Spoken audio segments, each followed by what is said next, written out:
ونعوذ بالله من شرور أنفسنا ومن سيئات أعمالنا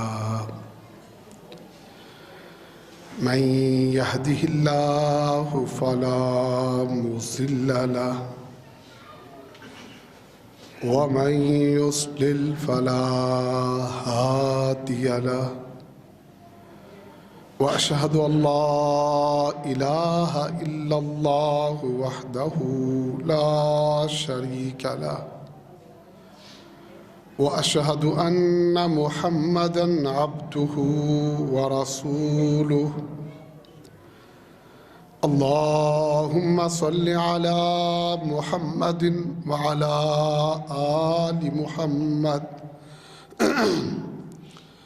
كما صليت على إبراهيم وعلى آل إبراهيم إنك حميد مجيد اللهم بارك على محمد وعلى آل محمد كما باركت على إبراهيم وعلى آل إبراهيم إنك حميد مجيد أما بعد فإن خير الحديث كتاب الله وخير الهدي هدي محمد صلى الله عليه وسلم وشر الأمور محدثاتها وكل محدثة بدعة وكل بدعة ضلالة وكل ضلالة في النار أعوذ بالله السميع العليم من الشيطان الرجيم من همزه ونفخه ونفثه يا أيها الذين آمنوا اتقوا الله حق تقاته ولا تموتن إلا وأنتم مسلمون يا أيها الناس اتقوا ربكم الذي خلقكم من نفس واحدة وخلق منها زوجها وبث منهما رجالا كثيرا ونساء واتقوا الله الذي تساءلون به والأرحام إن الله كان عليكم رقيبا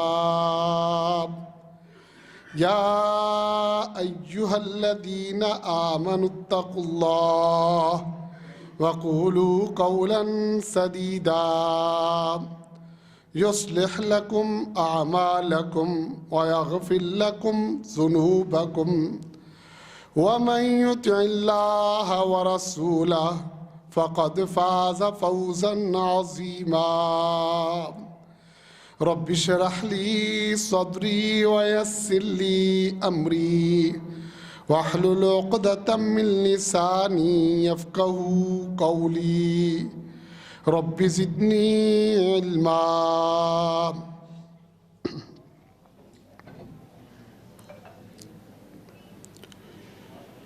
نیکیوں، سعادتوں، رحمتوں اور برکتوں کا موسم بہار رمضان المبارک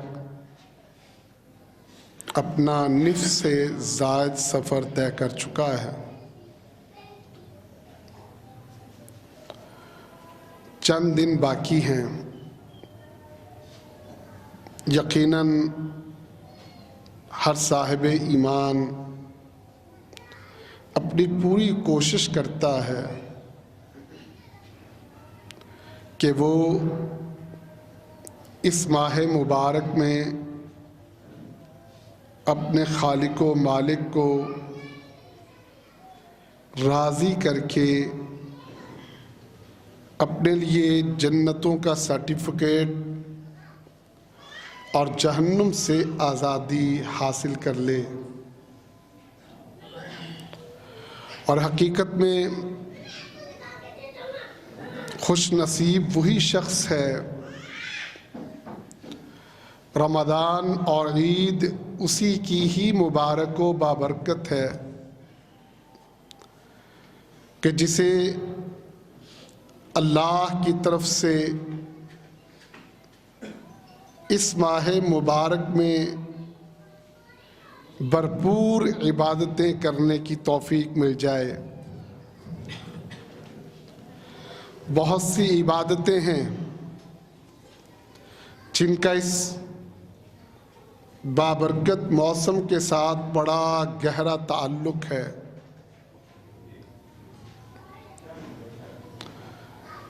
ان میں سے ایک وہ قرآن مجید کی تلاوت، قرآن مجید میں تفکر، قرآن حکیم میں تدبر اور قرآن مجید کے ساتھ تعلق کو بڑھانا اور مضبوط بنانا ہے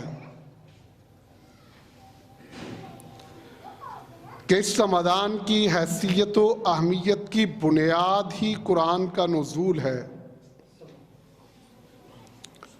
اللہ نے اس مہینے کا تعارف کروایا تو فرمایا شہر رمضان الذی انزل فیہ القرآن، رمضان کا مہینہ وہ مہینہ کہ جس میں قرآن نازل کیا گیا ہے۔ اور یہ صرف رمضان کی بات نہیں ہے، تھوڑا سا جائزہ لیں تو ہمیں یہ بات واضح نظر آتی ہے کہ اس دنیا کی بات ہو یا اس دنیا کی بات ہو، جس دنیا کی بھی بات کریں ہر وہ چیز معتبر بن جاتی ہے، ہر وہ چیز مبارک قرار پاتی ہے، ہر وہ چیز فضیلتوں کے اوج ثریا پہ پہنچتی نظر آتی ہے کہ جس کا قرآن مجید کے ساتھ تعلق بن جاتا ہے۔ ہم نے رمضان کی مثال دی، صرف رمضان نہیں، بتائیے تو راتوں میں سب سے زیادہ فضیلت والی رات کون سی ہے؟ جواب ملے گا وہ رات جس ایک رات کو مالک کائنات نے 1000 مہینوں سے افضل قرار دیا ہے، لیلۃ القدر۔ اللہ لیلۃ القدر کو فضیلت کیوں ہے؟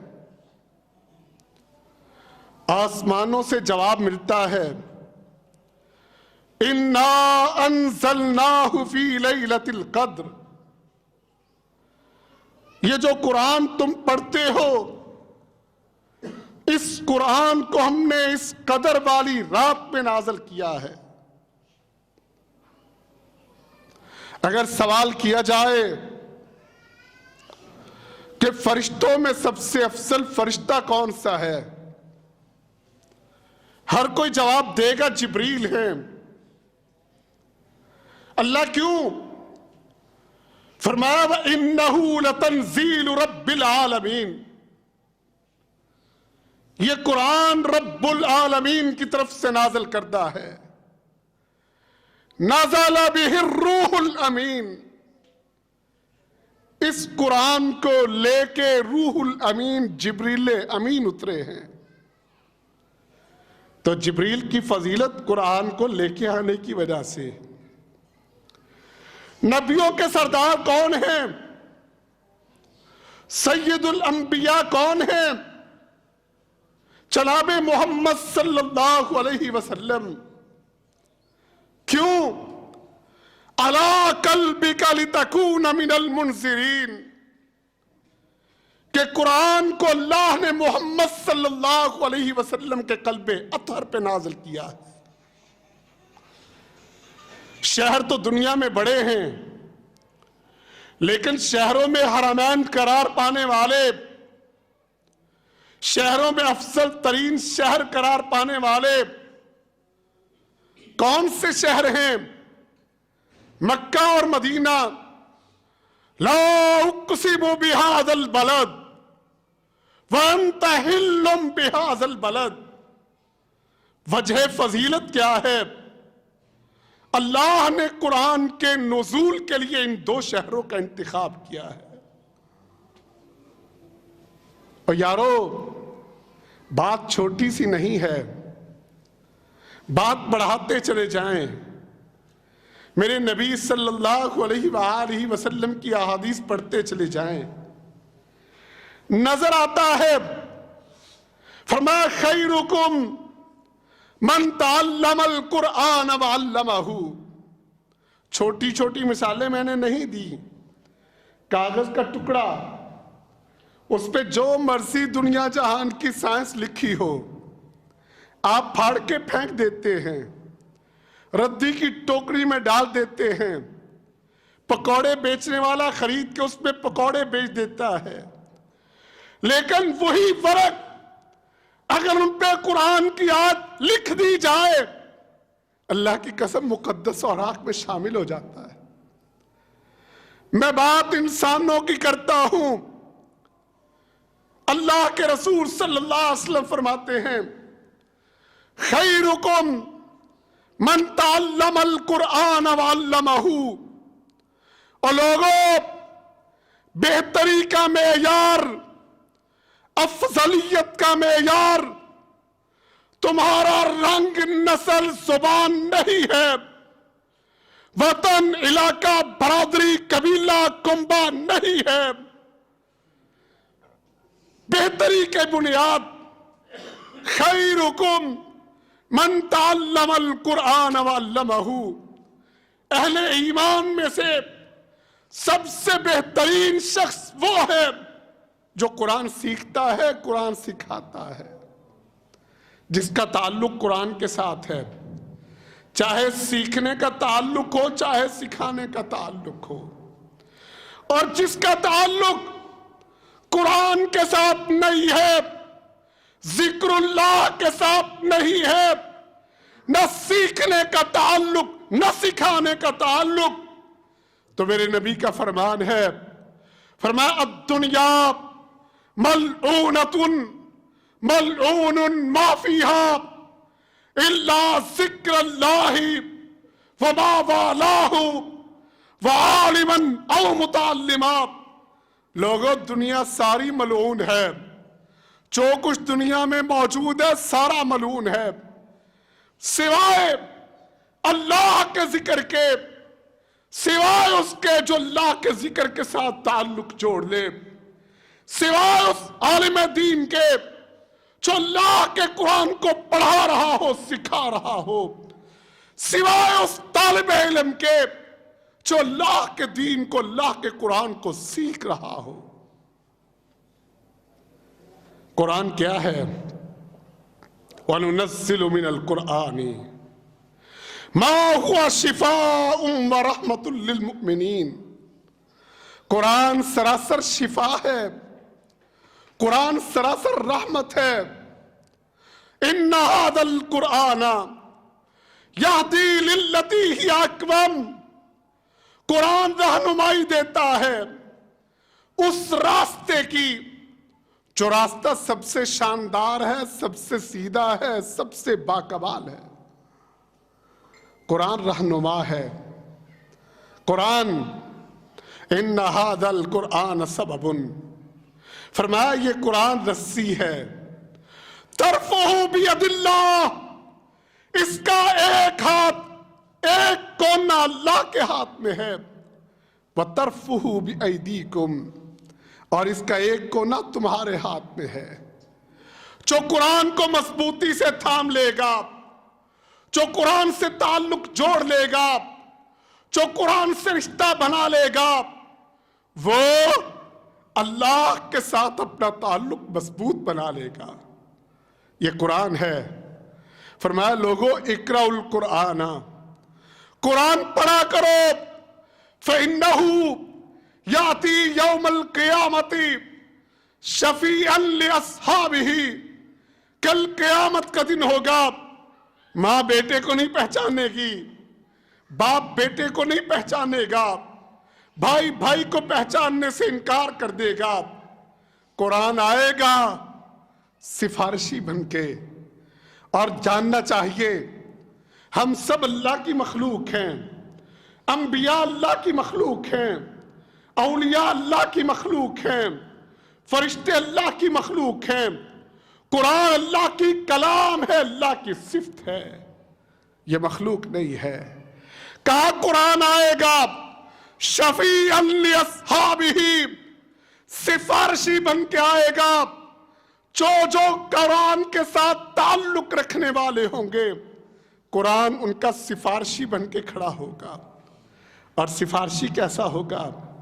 میرے نبی نے ارشاد فرمایا القرآن ماہل مصدق وشافع مشفع، یہ جو قرآن ہے یہ ایسا جھگڑنے والا ہے جس کے دعوے کو جھٹلایا نہیں جا سکتا، جس کا دعویٰ سچا ہی سچا ہے۔ وشافع مشفع، اور یہ ایسا سفارشی ہے کہ جس کی سفارش کو رد نہیں کیا جائے گا۔ من جعلہ امامہ قادہ الی الجنہ، جس نے قرآن کو اپنا مقتدا بنا لیا، اپنا امام بنا لیا، اپنا رہبر و رہنما بنا لیا، قرآن سے تعلق جوڑ لیا، قرآن پڑھنے کی کوشش کرتا رہا، قرآن سمجھنے کے لیے زندگی سے وقت نکالتا رہا، قرآن پہ عمل کرتا رہا، قادہ الی الجنہ، قرآن اسے اللہ کے ہاں سفارش کر کے جنت میں لے جائے گا۔ ومن جعلہ خلف ظہرہ ساقہ الی النار، اور جس نے قرآن کو پشت پیچھے ڈال دیا، ترجیحات میں قرآن کا نمبر سب سے پہلے نہ رہا۔ ترجیحات میں دنیا کی دولتیں، دنیا کے مال، دنیا کے عہدے، دنیا کے کاروبار، دنیا کے بزنس، دنیا کے بنگلے، دنیا کے مفادات، یہ ترجیحات میں پہلے رہے، قرآن ترجیحات میں نہ رہا، پیٹھ پیچھے ڈال دیا، ساقہ الی النار۔ یہ ایسا جھگڑا کرنے والا مدعی ہے، اللہ کے سامنے جھگڑا کرے گا، اللہ تیرے اس بندے نے مجھے چھوڑ دیا تھا۔ فرمایا ساقہ الی النار، قرآن اسے ہانک کے جہنم کے اندر پھینک دے گا۔ معمولی نہ سمجھو، ہم نے سمجھ لیا قرآن تو صرف تعویذ بنانے کے لیے ہے، ہم نے سمجھ لیا قرآن تو صرف اونچی جگہ رکھنے کے لیے ہے، ہم نے سمجھ لیا صرف لوہے قرآنی لٹکا لیں کافی ہے، ہم نے سمجھ لیا بیٹی کو گھر کی دہلیز سے رخصت کرتے وقت قرآن کے سائے میں رخصت کر دیں، بس اتنا کافی ہے، ہم نے سمجھ لیا مرنے والے کے پاس یاسین کی تلاوت کر دیں کافی ہے، ہم نے سمجھ لیا قبرستان میں قبر کے پاس مردے کو دفن کر کے تلاوت کر لیں کافی ہے۔ اللہ کی قسم دھوکے میں ہے، دھوکے میں۔ قرآن آیا ہدایت کے لیے، قرآن آیا رہنمائی کے لیے، قرآن آیا حق سچ بتانے کے لیے، قرآن آیا باطل سے ہٹانے کے لیے، قرآن آیا زندگی کا اسلوب سکھانے کے لیے۔ کون سا مسئلہ ہے جس کا حل قرآن میں نہیں ہے؟ ہم نے تو پڑھا ہی نہیں ہے۔ کون سا مسئلہ ہے بولو تو صحیح، بتاؤ تو صحیح، کوئی بتائے فلاں مسئلہ قرآن میں اس کا حل نہیں ہے۔ ہر مسئلے کا حل، ہر پریشانی کا حل، ہر قسم کے جھگڑے کا حل، ہر قسم کی گھبراہٹ کا حل اللہ نے قرآن میں دے دیا ہے۔ مسئلہ پڑھنے کا ہے، ڈاکٹر سے دوائی لے کے آؤ، دوائی اپنی پاکٹ میں ڈال لو اور کہو دوائی تو میں نے لے لی ہے، آرام نہیں آ رہا۔ دوائی گلے میں تعویذ بنا کے لٹکا لو، کہو آرام نہیں آ رہا، آئے گا؟ نہیں آئے گا۔ اس کے لیے دوا کو جس طریقے سے ڈاکٹر نے کہا اس طریقے سے استعمال کرنا پڑے گا۔ قرآن زندگیوں کو بدل دینے والا۔ اور بھائی کتنے بد نصیب ہیں ہم، اللہ کی کلام ہمارے پاس ہے، ہر مسئلے کے، ہر معاملے کے بہترین حل ہمارے پاس ہے۔ تجارت کا مسئلہ ہو، قرآن تجارت کے سارے اصول بتاتا ہے، معیشت قرآن سمجھاتا ہے، اور بیٹیوں بیٹوں کی تربیت قرآن سمجھاتا ہے، بیوی میاں کے حقوق فرائض قرآن بتاتا ہے، بہترین شاندار زندگی حتیٰ کہ بیڈ روم کے اندر کے معاملات قرآن بتاتا ہے، کائنات کے لوگوں کے ساتھ تعلقات قرآن سمجھاتا ہے، ملکوں قوموں کی آزادیوں کے فلسفے قرآن دیتا ہے، دشمن کے ساتھ کیسے ٹکر لینا ہے قرآن بتاتا ہے، پالیسی خارجہ داخلہ کن بنیادوں پہ چلے گی قرآن بتاتا ہے، تیری صحت کیسے ہوگی قرآن سمجھاتا ہے۔ اللہ کی قسم دنیا جہان کا کوئی مسئلہ ایسا نہیں جو قرآن میں موجود ہو۔ ہم نے کیا کیا؟ معاف کیجئے گا، مجھے اللہ نے موقع دیا بڑی بڑی یونیورسٹیوں میں پڑھانے کا، مسلمانوں کے بچے، میں ہر سیمیسٹر ہر کلاس شروع کرنے سے پہلے بچوں سے تلاوت سنتا ہوں، بی ایس لیول کے بچے، مسلمانوں کے بچے اکثر قرآن مجید کی تلاوت نہیں کر سکتے۔ پرانی بات ہو گئی، کوئی 20-30 سال پہلے چلتا تھا ایک رواج، چلیں تھوڑا سا چلتا تو تھا، فجر کی نماز پہ مائیں بھی اٹھ جاتی تھی، بچوں پہ بھی اٹھا دیتی تھی، مسجد میں چھوڑ دیتی تھی۔ مسجد میں ایک قاری صاحب ہوتے تھے، بچوں کی رونق لگی ہوتی تھی، بچوں کو قرآن پڑھا دیتے تھے۔ یہ جتنے بزرگ بیٹھے سب کو یاد ہوگا، اب وہ رواج ختم ہو گیا، سوائے چند ایک مسجدوں کے، یہاں کا مجھے نہیں پتا۔ اب مائیں اٹھتی ہیں، اللہ توفیق دے نماز پڑھتی ہیں، ورنہ نماز والا چکر بھی گول، بچے کو تیار کر رہی ہیں، یونیفارم پہنا رہی ہیں، بچے نے اسکول جانا ہے۔ ابا اماں دونوں کی سب سے بڑی پریشانی بچے کی سکولنگ ہے۔ قرآن آتا ہے نہیں آتا کوئی ٹینشن نہیں، یہی تو وجہ ہے لوگ وزیر تھے، ڈاکٹر تھے، اوپر سے دیکھ کے سورہ قل ہو اللہ نہیں پڑھ سکتے تھے۔ ہماری ترجیحات بدل گئی ہیں، اور بچے کی دنیا سنوارنے کی فکر کرنے والے بھائیوں بہنوں، دنیا بڑی چھوٹی ہے، بڑی عارضی ہے، زندگی کا کوئی اعتبار نہیں، رزق اللہ نے لکھ دیا جتنا دینا ہے۔